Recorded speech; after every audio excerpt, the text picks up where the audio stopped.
Келесі сұрақ мынандай екен, СС, яғни ағылшынша КК деп оқылады, повторный рұқсат деп тұр. Салсаң авторские права страйк болуы мүмкін екен, неге деп қойған.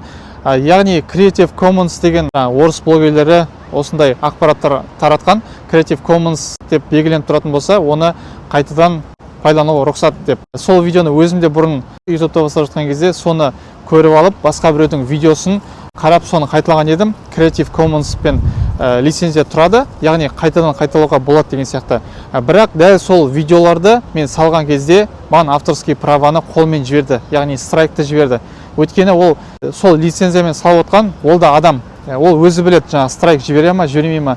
Сіздің ол видеоны қайтадан салғаныңыз ол факт қой. Страйк жіберу видеоның авторының өзінің правасы болып саналады. YouTube-та осы ақпараттарды таратып жүргендер толып тұр. Олардың барлығын құлақ аса беруге болмайды. Себебі ең соңында зардап шегетін өзіңізсіз. Біреудің видеосын 100% пайдалана отыра табысқа шығу ол мүмкін емес. Тіпті мүмкін болған жағдайда, монетизация қосқан жағдайда сіз монетизацияны ұзақ уақыт бойы ұстай алмай отыратын боласыз. Яғни страйк сізге келетін болады. Себебі авторына ол көрінеді видеоны қолданып отырғаныңызды. Сол кезде жаңа списоктен удалить видео деп шығатын болса, сізге страйк міндетті түрде жетіп келетін болады. Сондықтан да ондай видеоларды қолдануға мүлде кеңес бермеймін. Тіпті Creative Commons деген лицензиясы тұрғанның өзінде де. Себебі оның барлығын қойып отырған автор қолмен қойып қойған жаңа лицензияны. Кейбір видеоларға рұқсат беру мүмкін, ол тек компания болуы мүмкін. Яғни қайтадан пайдалануға болады, ары қарай жаңағы табыс таба бересіз деген сияқты.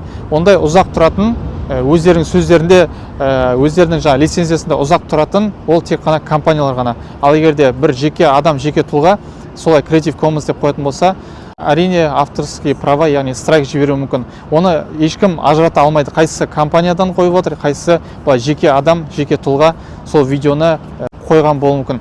Тіпті кейбір авторлар ол лицензияны шатасып қойған болуы да мүмкін. Негізі басқа лицензия қойғысы келді, а ол Creative Commons дегенді белгілеп жіберді. YouTube-та енді үйреніп жатқан адам болуы да мүмкін. Қайсысын таңдауды білмейді, соны басып жүрген болуы мүмкін. Ал сіз оны қолданасыз да, қолданғаннан кейін жаңа страйк келетін болады. Сіз оны ол видеомен монетизация қоса алмайтын боласыз.